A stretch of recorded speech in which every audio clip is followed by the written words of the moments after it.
and today I'm going to tell you about governor generals of Bengal. चलिए शुरू करते हैं। सबसे पहले हम ये जानेंगे गवर्नर जनरल होते कौन है। गवर्नर जनरल ब्रिटिश क्राउन के रिप्रेजेंटेटिव रहते हैं उनकी गवर्निंग कंट्रीज़ में। तो बंगाल में सबसे पहले गवर्नर जनरल जो बने वो थे सर वॉरेन हेस्टिंग्स। इनका सर्विंग पीरियड बंगाल में रहा 1773 से 1785 तक। 1773 से 1785 तक इनका सर्विंग पीरियड रहा। इन्होंने सबसे पहला जब काम किया था वो डुअल सिस्टम को एबॉलिश किया था। इन्होंने डुअल सिस्टम को एबॉलिश किया था, ये काफ़ी इंपॉर्टेंट पॉइंट है। इसके बाद he founded the Asiatic Society of Bengal in 1784। इन्होंने एशियाटिक सोसाइटी ऑफ बंगाल की खोज की थी 1784 में। इसके बाद इन्होंने फर्स्ट एंग्लो मराठा वॉर जो कि इनके सर्विंग पीरियड में चल रही थी उसे ट्रीटी ऑफ सालबाई से ख़त्म किया था। फर्स्ट एंग्लो मराठा वॉर को ट्रीटी ऑफ सालबाई से ख़त्म किया था।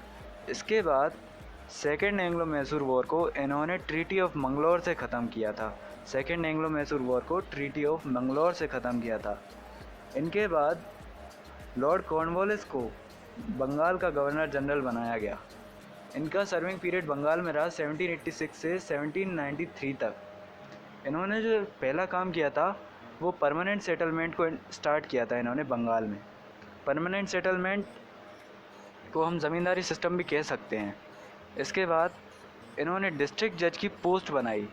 डिस्ट्रिक्ट जज की पोस्ट इन्होंने बनाई, इसलिए इन्हें father of civil services in India भी कहा जाता है। फादर ऑफ सिविल सर्विसेज भी इन्हें कहा जाता है भारत में। इसके बाद थर्ड एंग्लो मैसूर वॉर को इन्होंने ट्रीटी ऑफ श्रीरंगपट्टनम से ख़त्म किया था। इनके बाद सर जॉन शोर को बंगाल का गवर्नर जनरल बनाया गया। सर जॉन शोर को बंगाल का गवर्नर जनरल बनाया गया।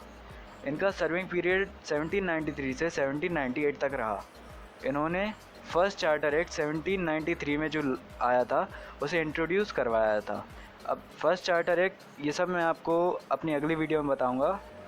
इसके बाद इन्होंने ये अपनी नॉन इंटरफेरेंस की पॉलिसी के लिए भी काफ़ी फेमस रहे। इनके बाद आते हैं Lord Wellesley. He was a great personality.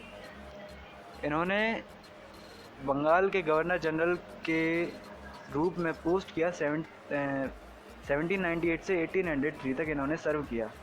Bengal के गवर्नर जनरल बने ये 1798 में और इन्होंने 1803 तक रहे ये। इन्होंने सबसे पहला काम किया था जो सब्सिडरी अलायंस को इन्होंने इंट्रोड्यूस करवाया था।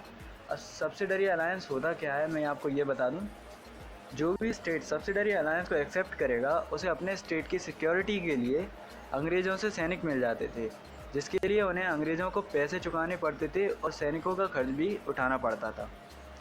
तो इन्होंने सबसे पहले सब्सिडरी अलायंस को इंट्रोड्यूस करवाया।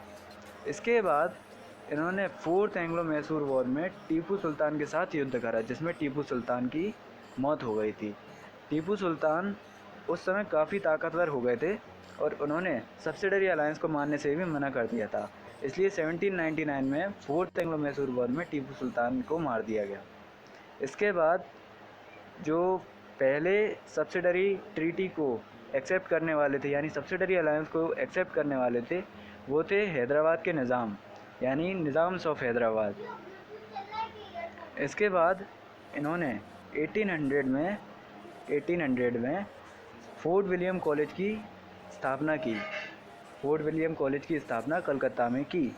इन्होंने 1800 में फोर्ट विलियम कॉलेज की स्थापना कलकत्ता में की। Fort William college civil servants के लिए बनाया गया था। और इसके बाद ये बंगाल टाइगर के नाम से भी फेमस है। इनके बाद आते हैं लॉर्ड मिंटो। इन्होंने अमृतसर की ट्रीटी रंजीत सिंह के साथ साइन की थी। अमृतसर की ट्रीटी रंजीत सिंह के साथ साइन की थी जो कि 1809 में हुई थी। इसके बाद चार्टर एक्ट जो कि 1813 में आया था वो भी इन्हीं के सर्विंग पीरियड में आया था। सॉरी मैं इनका सर्विंग पीरियड बताना भूल गया।